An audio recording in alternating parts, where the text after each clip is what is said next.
Nagsimula ang pelikula sa South Korea sa loob ng isang hotel kung saan may kausap ang direktor ng Wumong Financial Institution na si Jang Min-ki.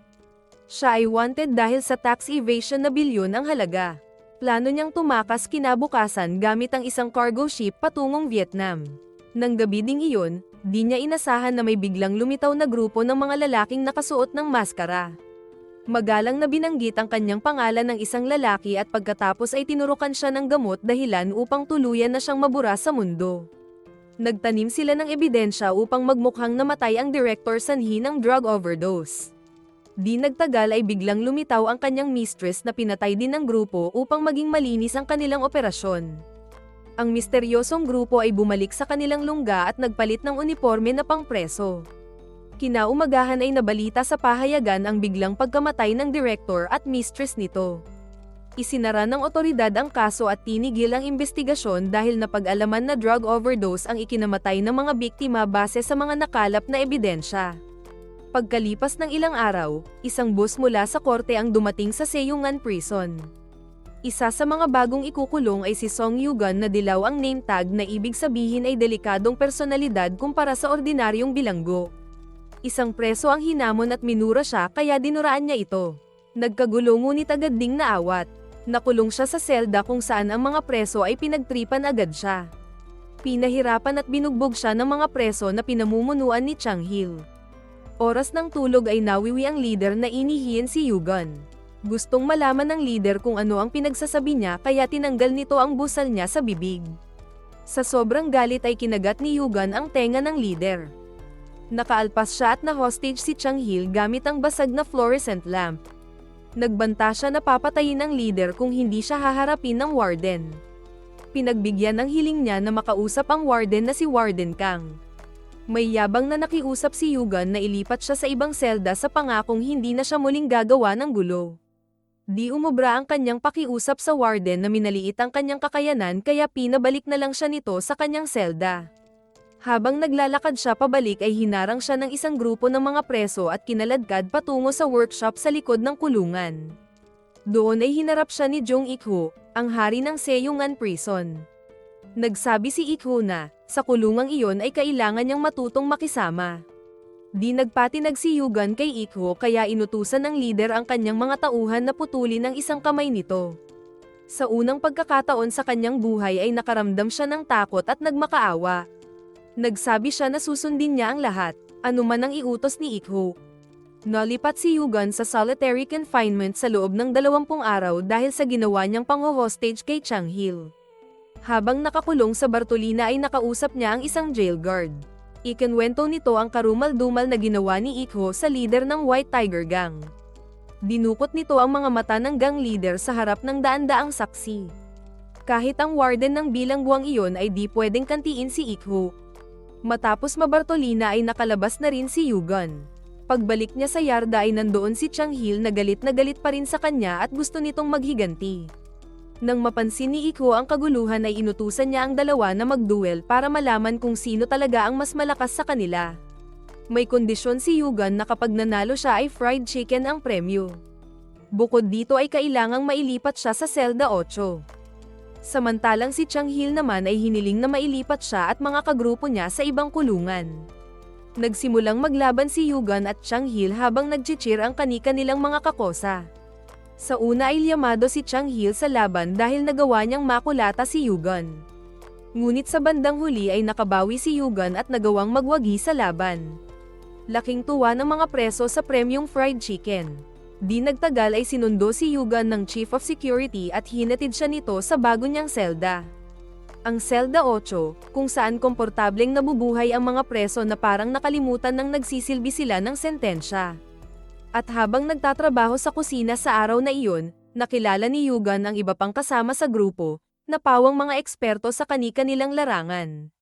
Nandoon ang isang dating doktor, dating weapons researcher, isang dating military strategy chief, isang butcher at iba pang eksperto.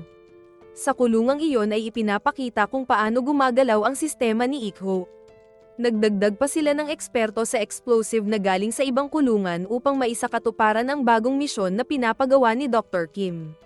Kinagabihan, isang grupo ng piling preso ang kalmadong lumabas ng kulungan na parang naglalakad lang sa isang lokal na coffee shop.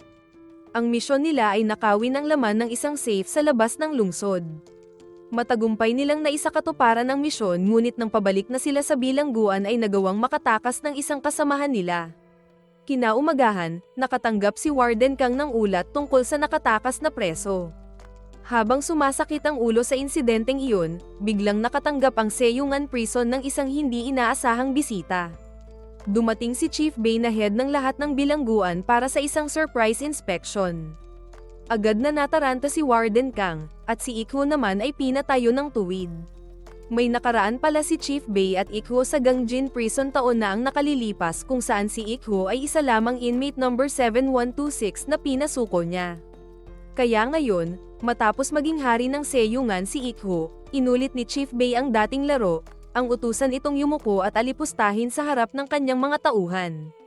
Ang atmosfera sa yarda sa mga oras na iyon ay parang isang time bomb na naghihintay na lang ng huling segundo, kung saan ang lahat ng mga mata ng mga tauhan ni Ikho ay naghihintay ng isang utos para sumalakay. At kung magkakagulo ay hindi na makakalabas ng buhay si Chief Bei sa kulungang iyon. Ngunit hindi inaasahan, biglang nagwala si Yugan at gustong atakihin ang opisyal habang sumisigaw tungkol sa karapatang pantao.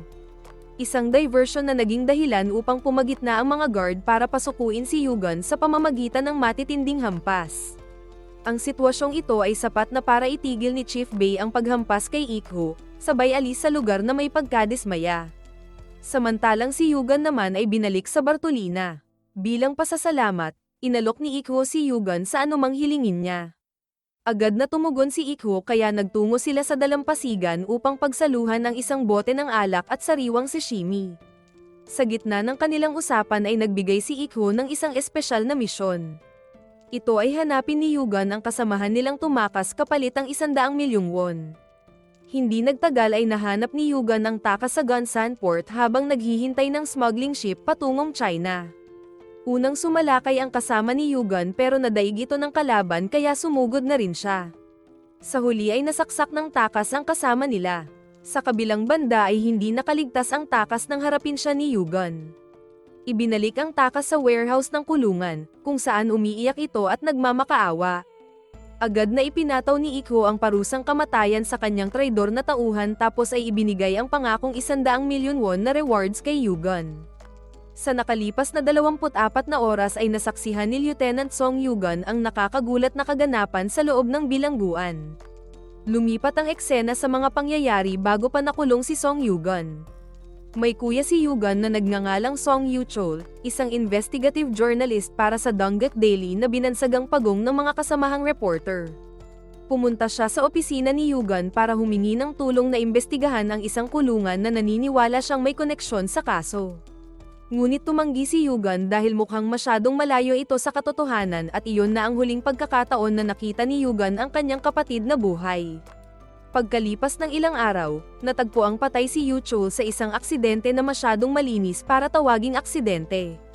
Sa harap ng bangkay ng kanyang kapatid nagpasya si Yugan na hanapin kung sino-sino ang mga sangkot sa pagkamatay nito. Hiniling niya sa kanyang superior na gumawa ng mga peking kaso para makapasok siya sa kulungan at magpanggap bilang isang corrupt na pulis. Dahil ang tanging paraan para mapalapit sa ahas ay magdamit na parang ahas. Tuwing may pagkakataon ay nagpupunta si Yugan sa opisina ng warden upang mangalap ng mga ebidensya at malaman kung sino talaga ang nagpapatay sa kapatid niya. Minsan ay nahuli siya ng warden na nasa loob ngunit sinalo siya ng isang corrupt na jail guard na nagsabing inutusan siyang maglinis. Matapos nito ay nagkita sila sa isang silid upang kumprontahin siya. Nag-alibay si Yugan na siya ay isang kleptomaniac tapos ay sinuhulan ng jail guard ng malaking halaga. Samantala, dahil naagawan na si Hyungpo ni Yugan sa atensyon ng boss ay hinamon niya ito ng suntukan. Hindi nagustuhan ni Ikho ang kawalang respeto ng kanang kamay sa mismong harapan niya kaya pinalo niya ito sa ulo ng matigas na bakal. Sa tulong ng korap na jail guard ay pinapunta niya si Hyungpo sa isang silid kung nasaan si Chang-hil. Dito ay nagpag-usapan nila ang planong pagpapatalsik kay Ikho sa kanyang trono bilang hari ng bilangguan. Makalipas ang ilang araw, bago magsimula ang meeting ni Ikho at Dr. Kim sa kusina ng kulungan ay pinalabas ang lahat ng nasa loob nito. kabilang na si Yugan at Hyungpo. Sa gilid ay sinilip ni Yugan ang transaksyon ng mga big boss. Makalipas ang ilang sandali ay napansin niya ang grupo ni Chang-hil patungo sa kinaroroonan ng mga big boss. Susubukan ng mga ito na agawin ang imperyo ni Ikho sa pamamagitan ng pagbabanta na isusumbong ang lahat ng kanilang ilegal na negosyo. Minaliit ni Chang-hil ang kakayahan ni Ikho na dating pinataob ang leader ng White Tiger Gang. Nang suguri ng leader ng isang tauhan ay sinabuyan niya ito ng kumukulong mantika bago dinukot ang mga mata nito. Nakaramdam ng takot si Chang-hil at mga tauhan niya kaya yumuko siya at nagmakaawa. Nakampante ang leader sa pagmamakaawa ni Chang-hil. Umiral ang katusuhan nito at sinaksak siya habang nakatalikod. At sa kritikal na sandaling iyon ay biglang lumitaw si Yugan na iniligtas ang leader. Bugbog sarado man ay nagawa niyang labanan ng lahat ng mga tauhan ni Chang-hil hanggang sa dumating ang mga jail guard. Malas niya lang at nakaalpas si Chang-hil sa mga jail guard at pinalo ang ulo niya kaya nawalan siya ng malay. Samantala, upang maiwasan ang kaguluhan ay ililipat si Chang-hil sa ibang kulungan. Sa biyahe ay tumigil ng panandalian ng bus. Inakala niyang ligtas na siya sa kalupitan ni Ikho ngunit biyaheng impyerno pala ang biyahe niyang iyon. Kinabukasan ay tinukoy ni Ikho ang kanyang kanang kamay bilang kasabwat ni Chang-hil. Ipinaubaya niya kay Yugan ang pagpataw ng parusa dito. Isinalang niya ito sa makina na pamputol ng kahoy. Labag man sa kalooban niya ay pinutol niya ang kamay ng isang traidor. Matapos ang madugong gabing iyon, inanyayahan ni Ikho si Yugan sa watchtower ng kulungan. Doon, inamin niyang gusto niya si Yugan at sinimulang ituro ang kanyang pilosopiya sa buhay, na kung haharapin mo ang kaaway, unahin mo ang ulo at ang iba ay babagsak na lang ng kusa. Sa isang shooting range, nakatikim ng sermon ang warden kay Chief Bay. Nabanggit nito na nalaman niyang maraming property ang warden na nakapagtataka dahil hindi ito tugma sa sinasahod niya. Sinabi pa ng director na alam niyang may sabwatang nagaganap sa loob ng kulungan. Upang may parating ang lahat ng impormasyon at ebidensya, nakipagsabuatan si Yugan sa korap na jail guard kaya nakasama siya sa civil work project ng kulungan. Sa isang madilim na silid ay nakausap niya ang kanyang superior mula sa National Police. Isiniwalat niya rin ang isang major operation ng grupo ni Ikho. Nag-organisa ng isang ambush operation ng superior niya laban sa underground empire ni Ikho kung saan ay nakakuha ng impormasyon si Yugan na kikilos si Dr. Kim, na ang ibig sabihin ay isang malaking operasyon ang kinakasan nito. Ibinigay niya ang lokasyon ng Anson Metal Foundry plant sa kanyang superior kung saan magaganap ang transaksyon. Ngunit sa gabing iyon ay may nangyaring hindi inaasahan. Binago ni Ikho ang target na lokasyon, at ang totoong target ay hindi isang safe, kundi si Director Bay mismo, na matagal nang tinik sa kanyang lalamunan. Dinukot si Chief Bay mula sa kanyang bahay at dinala sa gilingan ng bato. Nasaksihan ni Yugan ang bagong plano ni Ikho na palitan ni Warden Kang si Chief Bay bilang director. Sa gilingan ay nagkalasag-lasog ang katawan ng director. Habang sa pabrika sa Anson ay dumating ang mga pulis ngunit wala silang naabutan ni isang sospek sa paligid. Nag-utos ang Chief of Police na iurong na ang operasyon ngunit nagsuggest ang senior ni Yugan na harangin nila ang mga sindikato bago pa makabalik sa bilangguan. Sa huli ay walang nagawa ang senior ni Yugan at tinigil ang misyon.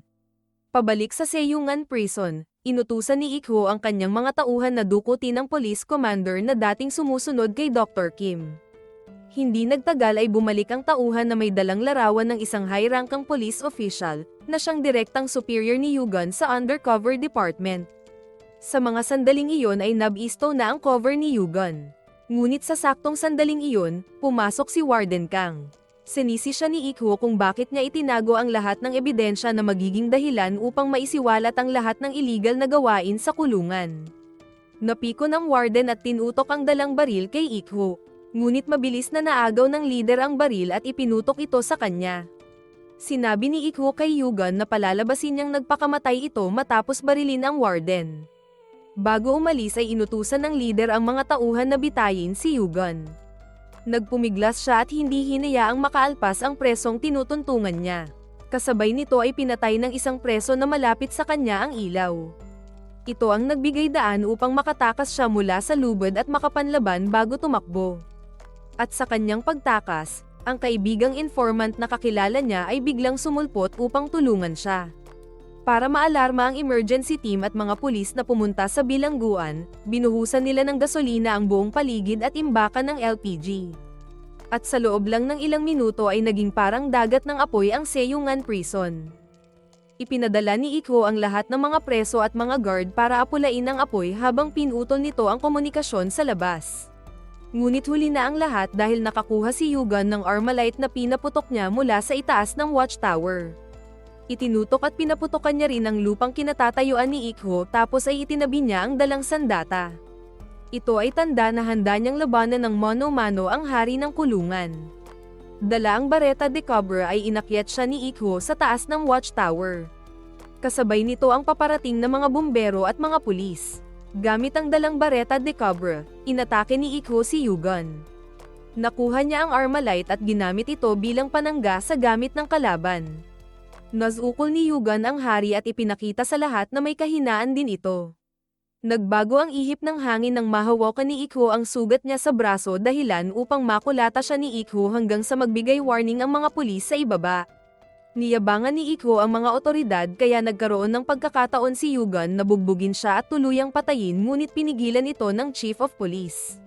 Nakadampot ng basag na salamin si Ikho kaya siya naman ang nabugbog nito. Nang tutuluyan na siya ng leader ay winarningan ito ng mga sniper na nasa itaas ng gusali. Di nagpatinag ang hari at tinangkang patayin si Yugan gamit ang crowbar. Bago mangyari iyon ay tinuluyan na siyang paputukan ng mga sniper. Pagkalipas ng ilang linggo, nakaharap ni Yugan ang commander na nagdala ng 2 balita. Ang mabuting balita ay nahuli na si Dr. Kim sa Osaka, natunton na rin ang kinaroroonan ng kasabwat na si Huang. At ang kaso sa pagpatay sa kanyang kapatid ay muling bubuksan. Ang masamang balita naman ay makukulong pa rin siya sa mga kasong panununog ng kulungan at mga krimeng nagawa niya noong mga panahon na kasama siya sa mga operasyon ni Ikho.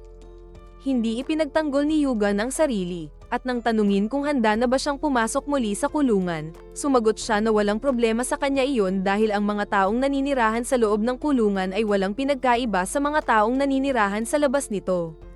Tinanggap ni Yugan ang hatol ng walang pag-aalinlangan at may ngiti sa kanyang mga labi.